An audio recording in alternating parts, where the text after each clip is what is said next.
गरीबी एक अभिशाप की तरह है जिसमें होकर एक गरीब परिवार न तो चैन की नींद सो पाता है और ना चैन की रोटी खा सकता है।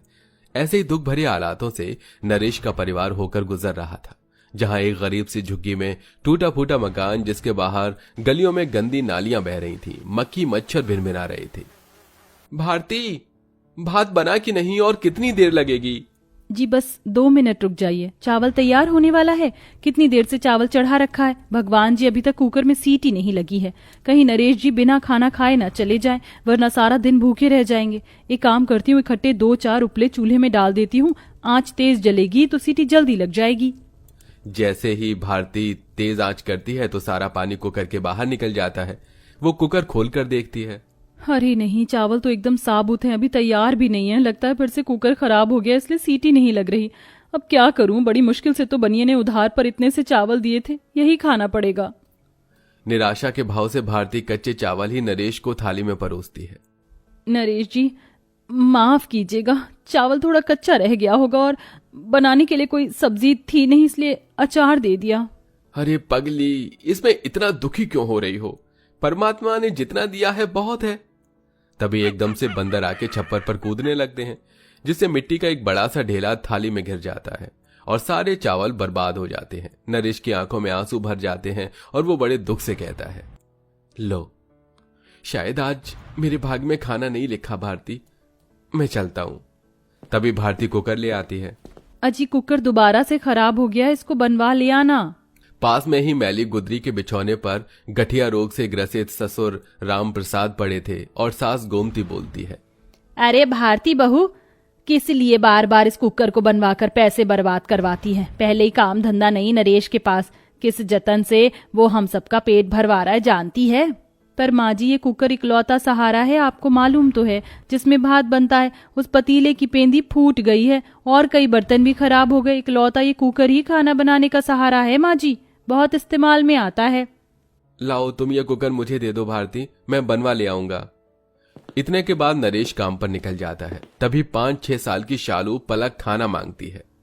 मम्मा मम्मा, मुझे बहुत जोर से भूख लगी है, ताना दे दो।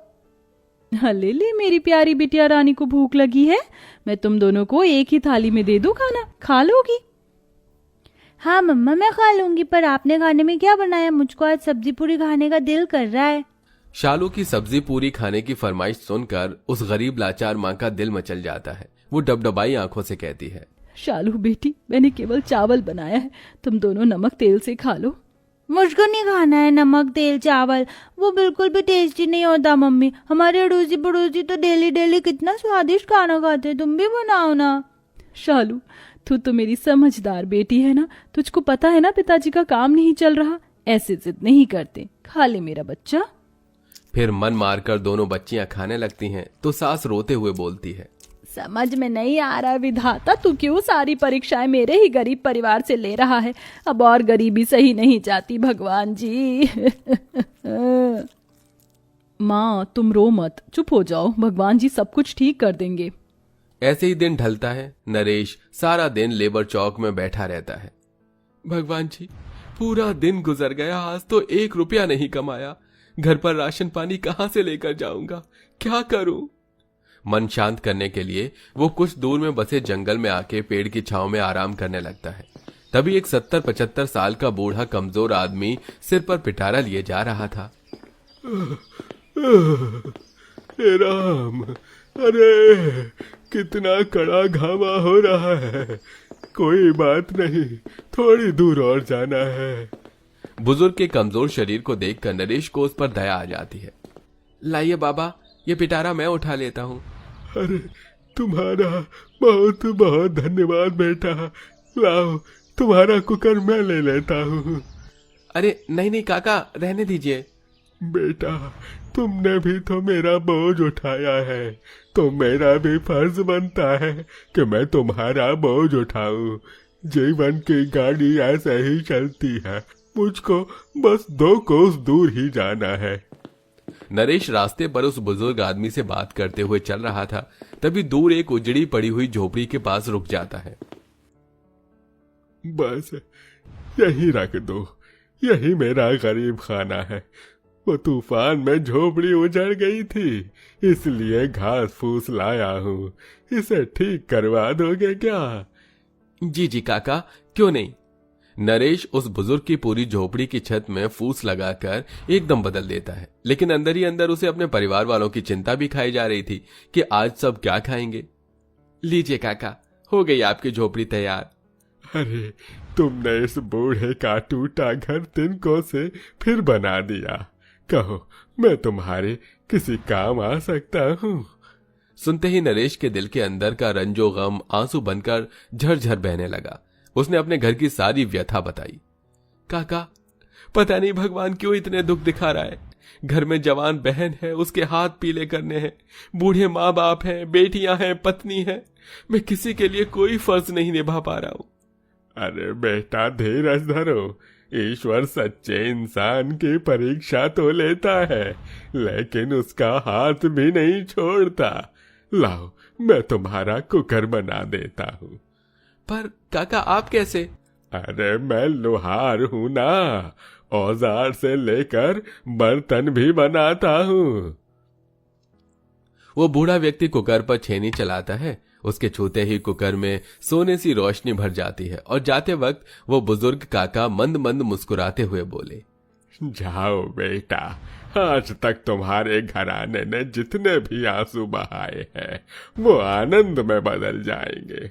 तुम्हारा भाग्य बदलने जा रहा है। नरेश कुकर लेकर घर लौटने लगता है। तभी आधे रास्ते में पहुंचने पर एक लूला लंगड़ा मुसाफिर उसे खाना मांगता है। थाना थाना, ओ भाई, मुझको खीर खाना है, खीर। नरेश ने बोझिल दिल से कहा, क्षमा करना भाई, मगर तुम्हें देने के लिए मेरे पास कुछ भी नहीं है। इतने में कुकर हीरे की तरह चमकने लगा और लबालब खीर से भर गया, जिसे देखकर नरेश आश्चर्यचकित हो गया। असंभव, ये क्या चमत्कार है? बिना ईंधन जलाए कुकर में खाना कहां से आया? तभी जादुई कुकर बोल पड़ा, नरेश, मैं एक जादुई कुकर हूँ। तुम मुझसे जो मांगोगे मैं तुम्हें वही खाना दूंगा। ये सुनकर नरेश बड़ा खुश हुआ। आपका बहुत बहुत धन्यवाद जादुई कुकर महाराज, मगर इस भोजन पर मेरा हक नहीं है। नरेश ने एक केले का पत्ता तोड़ा और पूरे दिन ईमान से सारी खीर उस लूले व्यक्ति को देकर आगे बढ़ा, जहां 5 अनाथ भूखी बच्ची उसकी प्रतीक्षा में बैठी थी। तभी गौरी ने सोना मोना से कहा, देखो देखो बहनों, राजा जी आ गए। कौन हो तुम सब बच्चियां? मैं गौरी हूँ और ये मेरी बहनें सोना मोना चिंकी पिंकी हैं। हम सब भूखे हैं, हमें भोजन खिलाकर तृप्त कीजिए। हाँ, ठीक है, जो खाना है बता दो। मुझे पुलाव, गुलाब जामुन और शाही खाना खाना है, और मुझको इमरती खाना है। बच्चियां जैसे जैसे इच्छा जताती हैं, जादुई कुकर में से वही खाना निकलकर उनके सामने पेश हो जाता है। पांचों पेट भरकर खाती हैं, जिसके बाद पांचों बच्ची एक में समाकर देवी का रूप ले लेती हैं। नरेश हाथ जोड़ लेता है, हे देवी, आप कौन हैं? नरेश, मैं देवी अन्नपूर्णा, तुम्हारी धर्म पत्नी मेरी प्रिय भक्त है। वह प्रतिदिन अपने भंडार घर में से मुझे खाना अर्पण करती है, इसलिए मैंने उसकी भक्ति का फल दिया। लेकिन मेरे लिए ये जानना आवश्यक था कि तुम मेरे दिए गए जादुई वरदान का कैसा उपयोग करते हो। इसलिए मैंने तुम्हारी परीक्षा उस लूले और इन 5 बच्ची के रूप में ली। अब जाओ, ये जादुई कुकर जीवन भर तुम्हारे भंडारे को भरा रखेगा। ये बोलकर देवी अन्नपूर्णा जादुई कुकर के अंदर समा जाती हैं। घर पहुंचते पहुंचते अंधेरा ढल जाता है। बरसात काफी मूसलाधार थी। पूरा परिवार झोपड़ी में भूखा बैठा था, जबकि पड़ोसियों के घरों में पकौड़े बन रहे थे, तो कोई भुट्टे तो कोई पिज्जा, सब अपनी अपनी सामर्थ्य के अनुसार खा रहे थे। तभी नरेश घर में दाखिल हुआ। भैया, आप आ गए? पिताजी ने दिन भर से कुछ नहीं खाया, गठिया ने और ज्यादा जोर लगा दिया है, और आज आप खाने को कुछ लाए हैं क्या? तब मायूसी से नरेश ने कहा, नहीं बहन, खाने को कुछ नहीं लाया। हे भगवान, अब क्या खिलाएंगे इनको? तभी बिगड़ती दशा में हजारी प्रसाद बिस्तर पर पड़े पड़े पकवान खाने की फरमाइश जताते हैं। अरे नरेश, गोमती, मैं मरने वाला हूँ। मैं ज्यादा देर नहीं जीऊंगा। मेरी आखिरी इच्छा यही है, मैं 56 पकवान खाना चाहता हूँ। यह सुनकर पूरा गरीब परिवार सिसक पड़ा, क्योंकि घर में अन्न का एक दाना मौजूद नहीं था। तभी कुकर इठलाते हुए बोला, अरे ओ मोटा दिमाग नरेश, क्या देख रहे हो? ले जाकर मुझे हॉट सीट पर चढ़ाओ। Hot seat? क्या भला है? तुम क्या कहना चाहते हो जादुई कुकर? अरे बिन पैंदी के लोटे, मुझे ले जाकर चूल्हे पर चढ़ाओ। नरेश ने जादुई कुकर को चूल्हे पर रख दिया।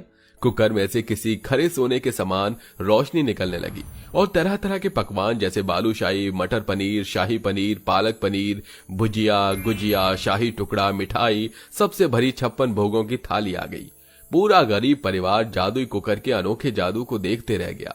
तभी जादुई कुकर कॉमेडी करता हुआ बोला, अभी आंखों से कत्ल करने का इरादा है क्या? हो चलो जल्दी जल्दी बुढ़ऊ गद्दा को पकवान खिलाओ। ये भगवान, ये कुकर है या जिनका खजाना कैसे पटर पटर बोल रहा है? बहू चींटी तो काट, कहीं मैं सपना तो नहीं देख रही? जी माँ जी। भारती अपने सास को जोर से चींटी काटती है। मतलब कि हमारे घर में हकीकत में जादू वाला कुकर आया है। प्यारे जादुई कुकर, मैंने आज तक कभी पुलाव नहीं खाया, तुम दोगे? बिल्कुल मिलेगा, जादुई कुकर में सब मिलेगा। अगले ही पल जादुई कुकर लबालब पुलाव से भर गया, जिसे देखकर गरीब गोमती फूले नहीं समाई और पेट भर कर खाया। फिर बच्चों ने भी अपनी फरमाइश का खाना मांगा। जादुई कुकर, हम दोनों को मंचूरियन और चाउमीन खाना है, तुम दोगे? तभी जादुई कुकर ने मुंह बिचकाते हुए कहा, वैसे तो मेरी चीन वालों से नहीं बनती लेकिन तुम्हारे लिए देता हूँ, ये लो। तभी दोनों के सामने जादुई कुकर में से मंचूरियन और चाउमीन भी हाजिर हो जाता है और सब पेट भरकर खाते हैं। उस दिन जादुई कुकर की बदौलत उस गरीब परिवार में खुशियां ही खुशियां फैल गई थी। उन्होंने जो भी खाना फरमाया, जादुई कुकर ने उन्हें सब कुछ दिया। साथ में वो लोगों की भलाई के लिए जादुई कुकर का इस्तेमाल करने लगे। तो देखा दोस्तों आपने, अच्छाई का नतीजा। अगर हमारा स्वभाव अच्छा हो तो इंसान क्या, देवी देवता भी हमारे स्वभाव से प्रभावित होते हैं, जैसा कि हमारी कहानी के इस कैरेक्टर से प्रभावित हुए और उन्हें एक जादुई कुकर दिया। वेल दोस्तों, आपको हमारी कहानी कैसी लगती है? कमेंट बॉक्स में जरूर बताइएगा। साथ ही क्या आपने भी कोई ऐसी जादुई चीज देखी है तो हमें ये भी बताइए।